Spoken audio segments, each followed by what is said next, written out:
उनका फेवरेट हथियार enforcement directorate ED ने आम आदमी पार्टी से जुड़े हुए कई लोगों के घर पे छापा मारा।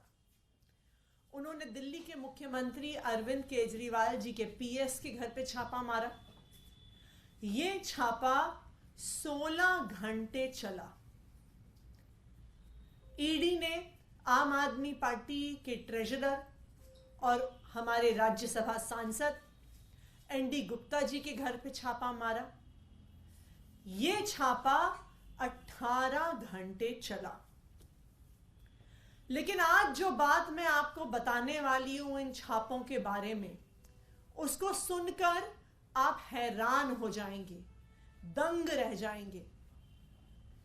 16 घंटे जो कल छापे चले, इन छापों में जो ईडी के अफसर आए, उन्होंने ना मुख्यमंत्री अरविंद केजरीवाल जी के पीएस के घर में, ना एनडी गुप्ता जी के घर में कोई भी सर्च नहीं करी, कोई भी तलाशी नहीं ली, किसी कमरे के अंदर घुसकर नहीं देखा, कोई कागज नहीं ढूंढे,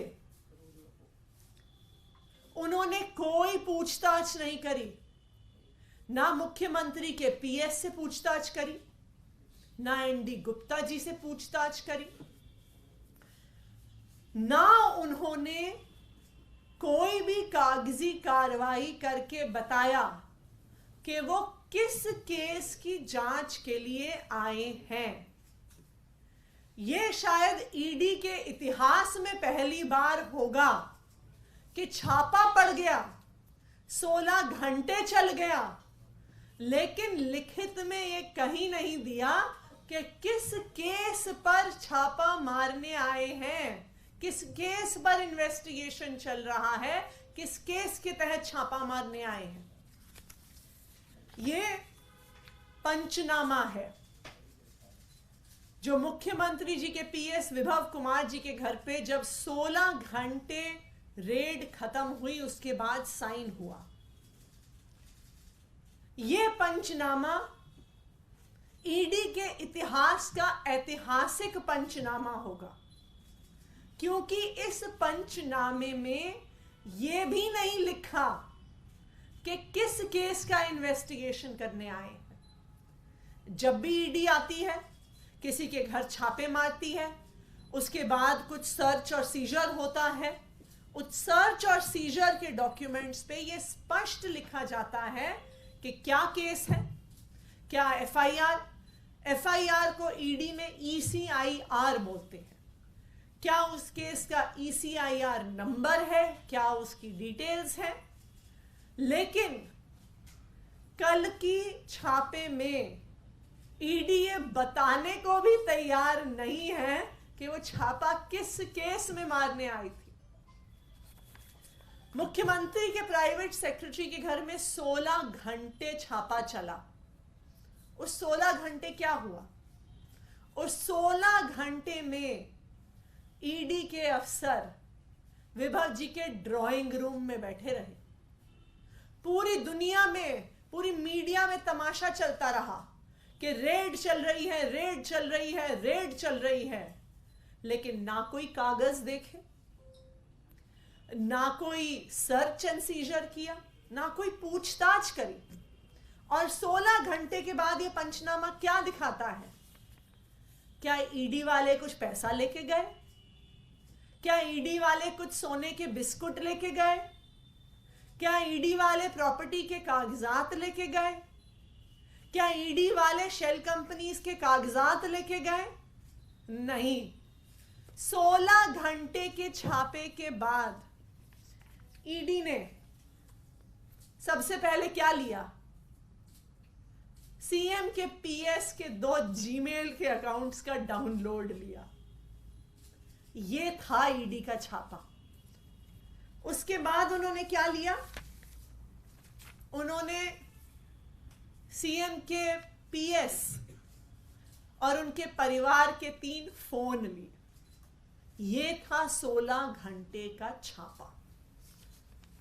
तो कल जो मुख्यमंत्री के पीएस के घर पे छापे पड़े, जो आम आदमी पार्टी के राज्यसभा सांसद और ट्रेजरर एनडी गुप्ता जी के घर पे छापे पड़े, ये क्या दिखा रहे हैं? ये दिखा रहे हैं कि अब ईडी ने अब कोई दिखावा भी नहीं रखा कि वो किसी केस में इन्वेस्टिगेशन करने आए। उन्होंने ये दिखावा भी नहीं रखा कि वो कुछ सर्च कर रहे हैं।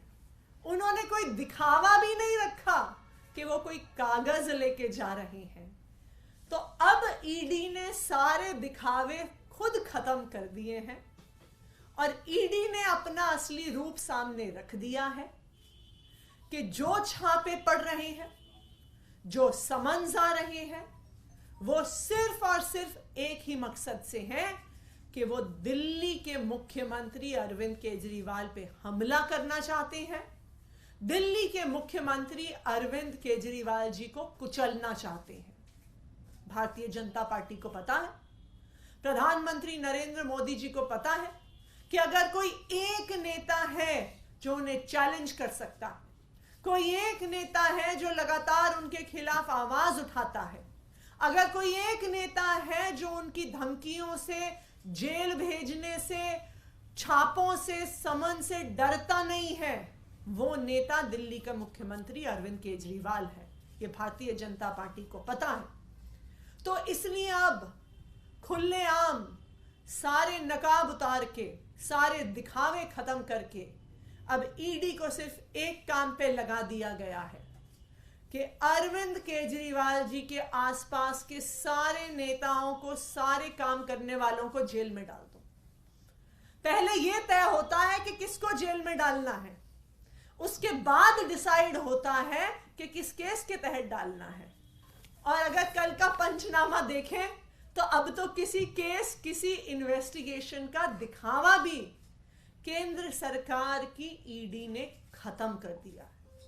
तो ये बिल्कुल साफ है कि ये कोई इन्वेस्टिगेशन नहीं है, ये सिर्फ और सिर्फ दिल्ली के मुख्यमंत्री अरविंद केजरीवाल जी को कुचलने की एक साजिश है। Thank you. आदिशी, क्या इस मामले में दिल्ली जल बोर्ड की जो बात कही जा रही थी उसका कोई जिक्र हुआ कि दिल्ली जल बोर्ड से संबंधित किसी मामले में हम रेड करने के लिए आए हैं, ऐसा कुछ इस कागज में लिखा हुआ है क्या? कुछ भी नहीं लिखा इस कागज में।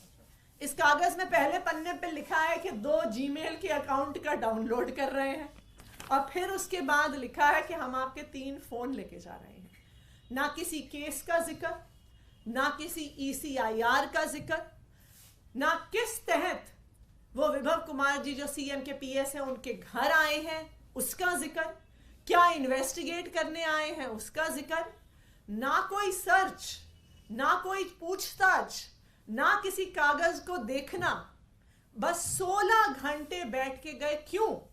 क्योंकि पूरी मीडिया में माहौल बनाना था कि मुख्यमंत्री के पीएस के घर पे 16 घंटे रेड चल रही है और मुख्यमंत्री अरविंद केजरीवाल जी को इस बहाने बदनाम करना था। अरविंद केजरीवाल जी के जो समन भेजा गया था ईडी के द्वारा, उसकी सुनवाई है, क्या उम्मीद है आप लोगों को? और ये माना जा रहा है कि अब इस मामले को आप किस नजरिए से देख रहे हैं? देखिए, नजरिया स्पष्ट है। भारतीय जनता पार्टी शासित केंद्र सरकार और प्रधानमंत्री नरेंद्र मोदी जी अरविंद केजरीवाल को खत्म करना चाहते हैं, अरविंद केजरीवाल को कुचलना चाहते हैं। और अब उन्होंने कल की छापों के बाद तो हर नकाब भी उतार दिया है। उन्होंने दिखावा भी खत्म कर दिया है कि किसी केस के तहत हो रहा है, किसी लिकर पॉलिसी के स्कैम के तहत हो रहा है, कोई घोटाला हो गया। अब तो बिना किसी केस के छापे मारे जा रहे हैं, बिना किसी ECIR के छापे मारे जा रहे हैं, बिना किसी सर्च के 16 घंटे छापे पड़ रहे हैं, जिसमें 16 घंटे बाद मात्र 2 ईमेल्स को डाउनलोड किया जाता है और 3 फोन लेके वो चले जाते हैं। क्या ये है देश की प्रीमियर इन्वेस्टिगेटिंग एजेंसी? क्या ये है देश की वो एजेंसी जिसका काम है टेररिज्म के लिए मनी लॉन्ड्रिंग को रोकना, नारकोटिक्स ट्रेडिंग के लिए मनी लॉन्ड्रिंग को रोकना? क्या ये है वो एजेंसी जिसमें सरकार के हजारों करोड़ रुपए लगे हैं कि इस देश में आतंकवाद ना हो, कि इस देश में ड्रग्स की सेल ना हो, आज ईडी को सिर्फ और सिर्फ अपने राजनीतिक प्रतिद्वंदियों को खत्म करने के लिए इस्तेमाल किया जा रहा है। और उन राजनीतिक प्रतिद्वंदियों में सबसे पहले नंबर पे हैं अरविंद केजरीवाल जी। इसलिए उनको, उनके पार्टी के सारे, उनके करीबियों को और आम आदमी पार्टी के सारे नेताओं पर एक के बाद एक कोई केस, कोई समन, कोई धमकी बार बार दी जा रही है। मैम, आपने जो ऑडियो डिलीट करने वाला आरोप लगाया था, उसको ईडी सोर्सेज ये कह रहे हैं कि डिलीट नहीं किया है, बल्कि उनके पास सिस्टम ही ऑडियो रिकॉर्ड करने का अक्टूबर 2023 के बाद आया है। तो आपका ये दावा गलत है कि ऑडियो डिलीट कर दिया है? ये भी बहुत अचंभे की बात है। इन्फोर्समेंट डायरेक्टोरेट जैसी बड़ी एजेंसी, इतना पैसा उस एजेंसी में लगता है, इतनी पावर उस एजेंसी के पास है, लेकिन उस एजेंसी को सूत्रों के हवाले से खबर प्लांट करनी पड़ती है। ईडी सामने तो आए, बताए तो सही, ईडी किसी आधिकारिक स्पोक्स पर्सन को सामने तो रखे, ईडी के डायरेक्टर सामने आए, उनके जॉइंट डायरेक्टर सामने आए, उनके डिप्टी डायरेक्टर सामने आए और फिर बताएं। कम से कम अपने लेटर हेड पर तो लिख के भेजें।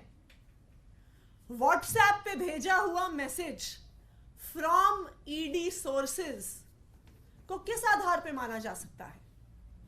वैसे भी ये मामला कोर्ट में है और कोर्ट में हम ईडी के बयान का इंतजार करेंगे।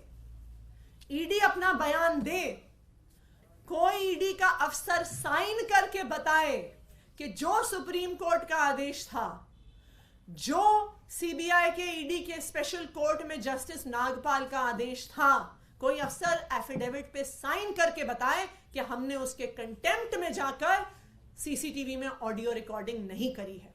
वो बताएं कि अगर कोर्ट का आदेश था और उनके सीसीटीवी में ऑडियो रिकॉर्डिंग सिस्टम नहीं था तो उन्होंने कैमरा हायर क्यों नहीं किया? उसमें तो ऑडियो रिकॉर्डिंग हो जाती। ये साफ साफ कंटेम्प्ट ऑफ कोर्ट है और यही कारण है कि ईडी सामने नहीं आ रही है। यही कारण है कि कोई आधिकारिक तौर पे बयान नहीं दिया जा रहा, कोई लेटर हेड पे स्टेटमेंट नहीं आ रहा, ईडी का कोई अफसर सामने नहीं आ रहा, क्योंकि उन्हें पता है कि ऑडियो रिकॉर्डिंग ना करना कंटेम्प्ट ऑफ कोर्ट है, ऑडियो रिकॉर्डिंग डिलीट करना टैंपरिंग ऑफ एविडेंस है। या तो एक हुआ है या दूसरा हुआ है। अब ईडी आधिकारिक तौर पर आके बताए कि उन्होंने पहला क्राइम किया है या दूसरा क्राइम किया है। Thank you.